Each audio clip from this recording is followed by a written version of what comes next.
With his theory of relativity, Albert Einstein quite literally turned the world of physics on its head. His passion was his pursuit of knowledge and truth. While some believed him to be an eccentric, his way of looking at things around us and thinking remains an inspiration to all of us. Welcome back to my videos on concepts in physics. In this set of 8 videos, I will be describing Einstein's special theory of relativity. It is important to know that the special theory of relativity is a more general theory of mechanics.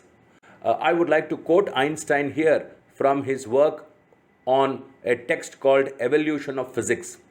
Quote, creating a new theory is not like destroying an old barn and creating a skyscraper in its place.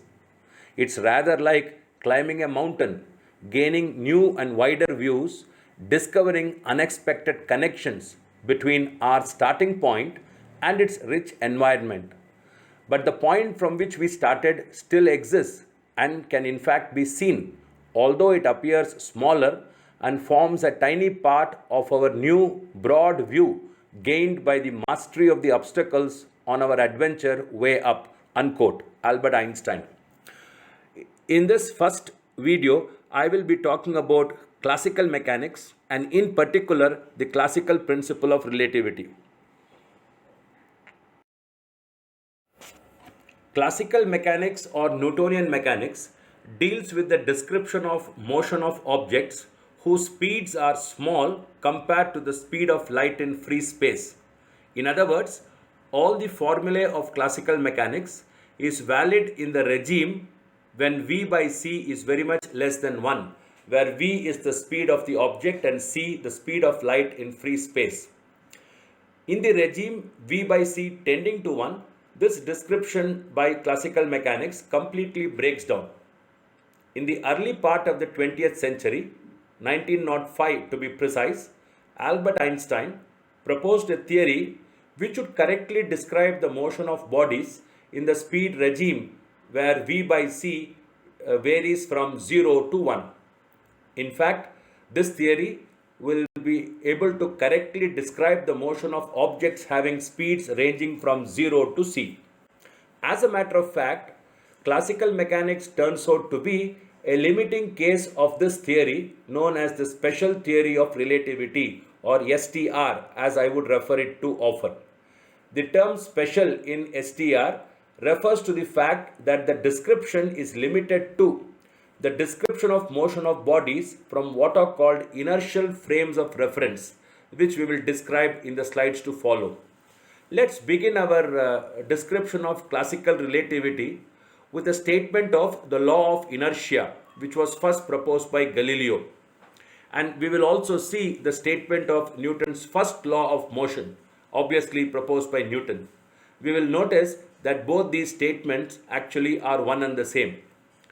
The law of inertia states that a body on which forces have ceased to act keeps moving with the same speed and in the same direction as it had at the instant when the forces cease to act on it. Newton's first law, on the other hand, is stated as follows. For every body continues to be in a state of rest or a state of uniform motion along a straight line unless it's compelled to change that state by an external force acting on it. The essence of these two laws is the following. Uniform motion along a straight line means a body moving with a constant speed in a particular direction. Now the law essentially says that unless there is an external agent which acts on the body, its speed, that is the magnitude of the rate of change of position, or the direction of the velocity, neither of it can be changed unless there is an external force acting on it.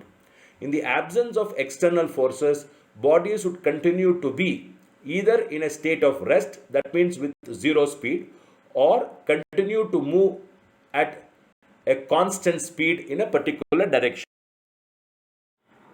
So if we look at Newton's first law once again, we notice that two phrases, a body continues to be in a state of rest or in a state of uniform motion. Now, as we all know, State of rest or state of uniform motion is always with respect to a certain frame of reference. Now, I will define a frame of reference more elaborately in the next slide. I'll give you an example. When I consider you, say, sitting in a class, you are at rest with respect to your professor who is teaching.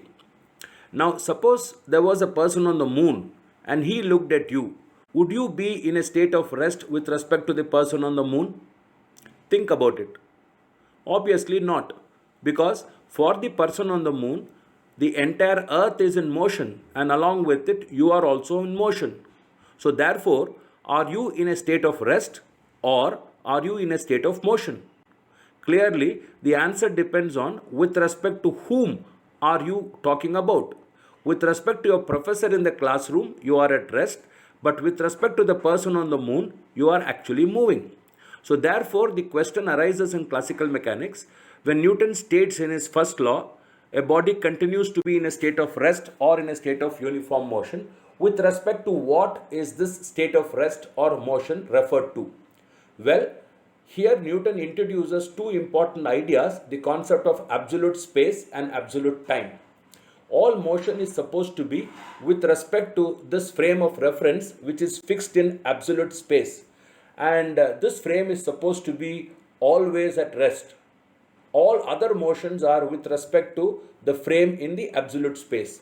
Absolute space by itself is supposed to be absolute, and it exists by itself without reference to anything external, and further it remains unaffected at all times. The second important idea is regarding time. Time is supposed to be again absolute by its very nature, and this is important. It flows uniformly without reference to anything external. That means time flows at a predetermined rate. It would be the same for any observer in any frame of reference.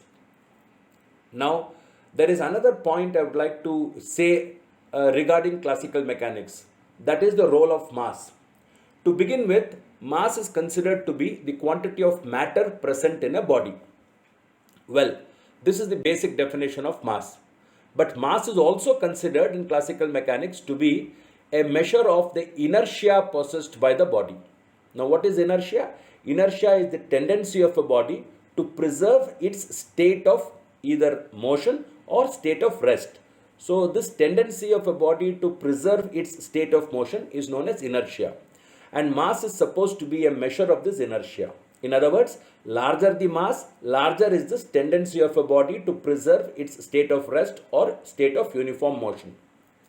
Thirdly, this is very important. In classical mechanics, mass is supposed to be independent of the speed of the body. That means irrespective of whether the body is in a state of rest or whether it is moving, obviously with reference to some frame, the mass of the body is supposed to be the same. This is a fundamental idea in mechanics, classical mechanics. And finally, we talk of conservation of mass in an isolated system. An isolated system is a system that in which there are no external forces or influences acting, and within the system, whatever may be the processes that may happen, the total mass of the system will always be a constant. So we say the mass of an isolated system is constant. So these are some of the main concepts in classical mechanics, which we will have to see, or rather I would say examine once again in the light of some new experimental results that were obtained in the early or the late part of the 19th century. Let's now define and understand the meaning of certain terms used in classical and special relativity. First of all, an event. An event is a happening or an occurrence at a certain point in space at a certain instant of time. Frame of reference. A frame of reference is a well-defined coordinate system with respect to which all events are specified and all measurements are made. In three-dimensional space, a set of three mutually perpendicular axes which intersect at a common point, the point being known as origin, is referred to as the rectangular coordinate system. This coordinate system or reference frame of reference is often used in classical mechanics. the spatial location of an event, that means where in space an event occurs in three-dimensional space, is specified by three numbers. These numbers are the distances one moves along the x, y and z axis, and the time of occurrence of the event is specified by a certain fourth number, which is called the time of event, and this time is in terms of a clock which is supposed to be attached to this frame of reference. Thus, an event in three-dimensional space is specified by what are called space-time coordinates, and these are the x, y, z and t. Now, in particular, the frames of reference are divided into inertial frame and non-inertial frame. In special theory of relativity, we deal only with inertial frames of reference. A frame of reference in which the law of inertia, that is Newton's first law of motion, is valid is known as an inertial frame of reference. I will elaborate this in a minute. All frames of reference moving at uniform speed or constant speed with respect to one another are inertial frames of reference.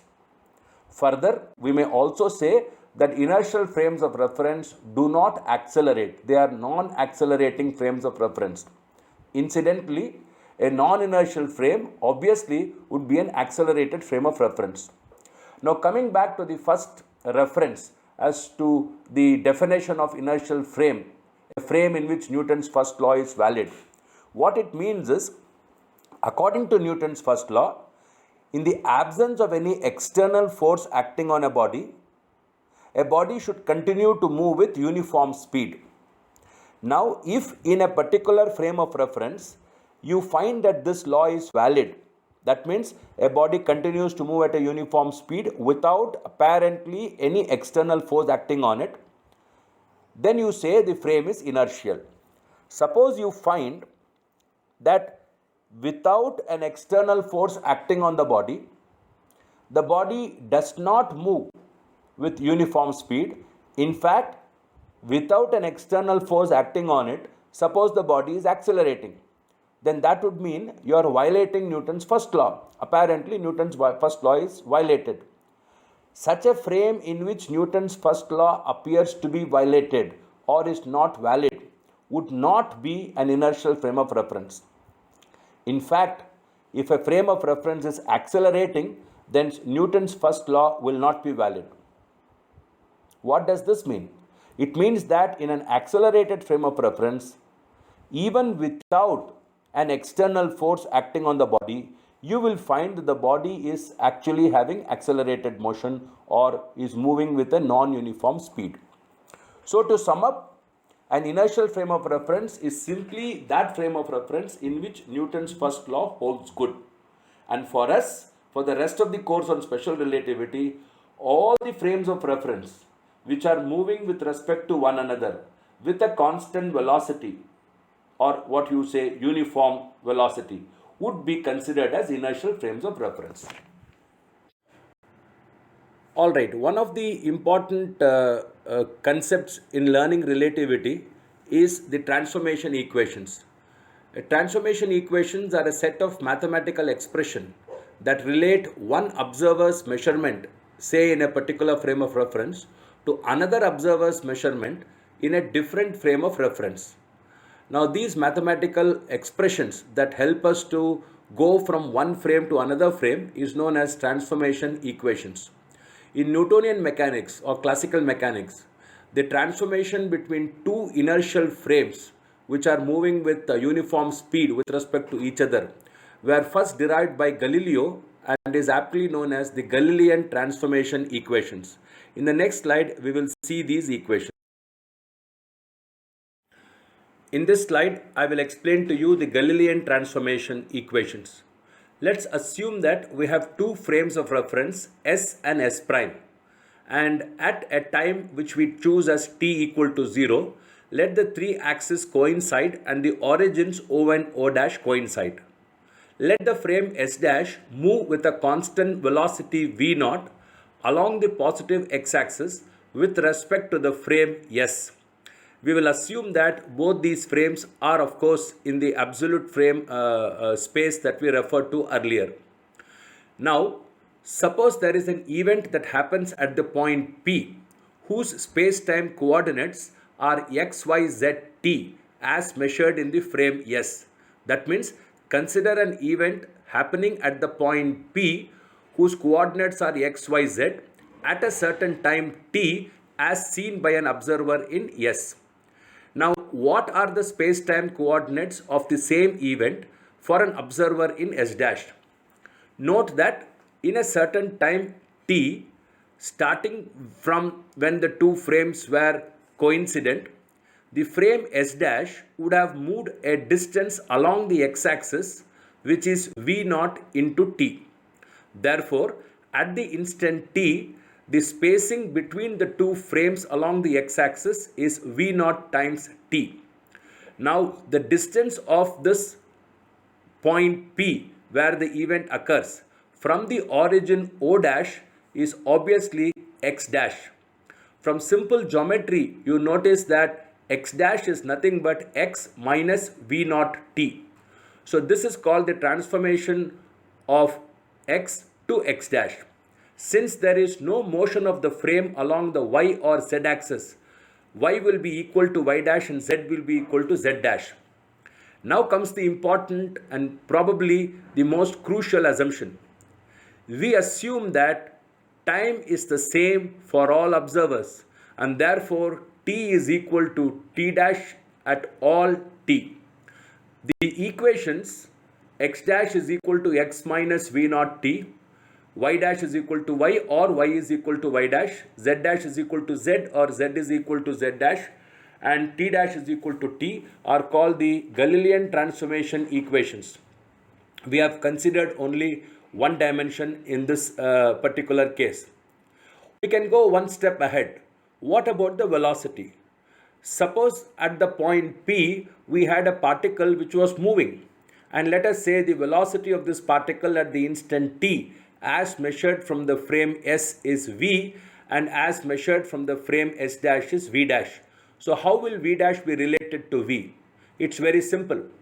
If you consider x dash is equal to x minus v naught t, differentiate both sides with respect to t, you get dx dash by dt must be equal to dx by dt minus d by dt of v naught t.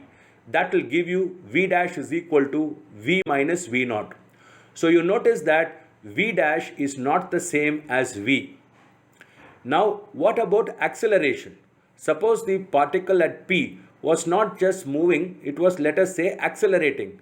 And if the acceleration of the particle is a as measured by an observer in S, what would be the acceleration of the particle in the frame S dash? That is also straightforward. If you differentiate the equation v dash is equal to v minus v naught, where remember that v naught is constant, then you get dv dash by dt must be equal to dv by dt minus d by dt of v naught.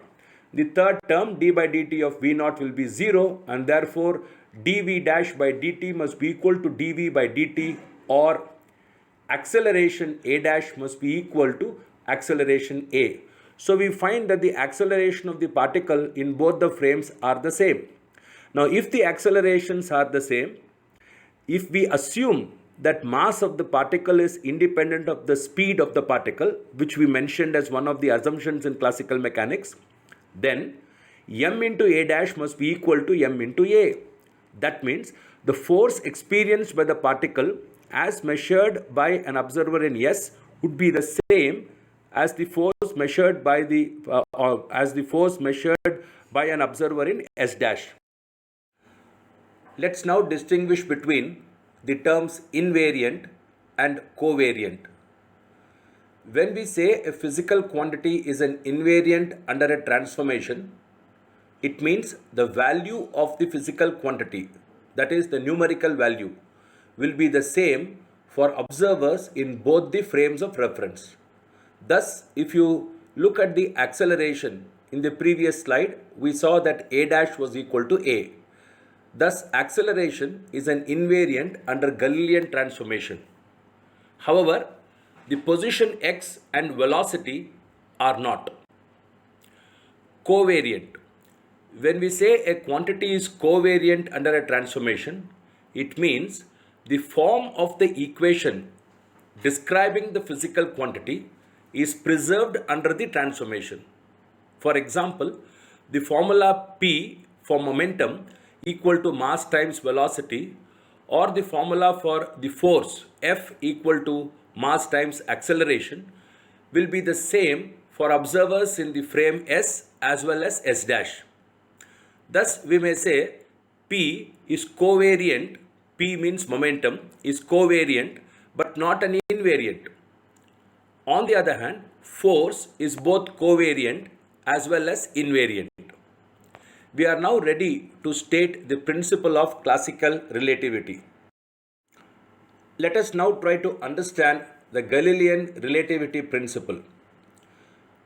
According to Galileo, all inertial frames of reference are equivalent as far as the laws of mechanics are concerned. Or alternately, the laws of mechanics will be the same for all inertial observers. This principle of relativity was adapted by Newton in developing classical mechanics. The essence of this principle is as follows. If F and F dash are the forces acting on a body as measured by observers in the inertial frames S and S dash, where S dash is moving with a constant velocity with respect to S, then it follows that no mechanical experiment, note no mechanical experiment performed in the frame S or S dash will allow us to confirm or determine the state of motion of that frame. Further, all the consequences of Newton's laws will be the same in both the frames. For example, in a collision experiment between two bodies, even though the two observers in the pair of the frames, which are moving with constant velocity with respect to each other, will record different numerical values for the velocities of the bodies before and after the collision, and as a result different numerical values for the momentum of the bodies, both the observers will arrive at the same conclusion that momentum is conserved in the collision in a given direction. So there is no way to tell which of the frame is at rest and which one is moving. This is the essential idea behind the Galilean principle of relativity. That means all the laws of mechanics will be the same. We will now ask the crucial question in the next video as to can this principle be extended to all the laws of physics? And that is going to be a very interesting question, and the answers are going to, I believe, surprise all of you. With this, we come to the end of video number 1 on this course on special theory of relativity.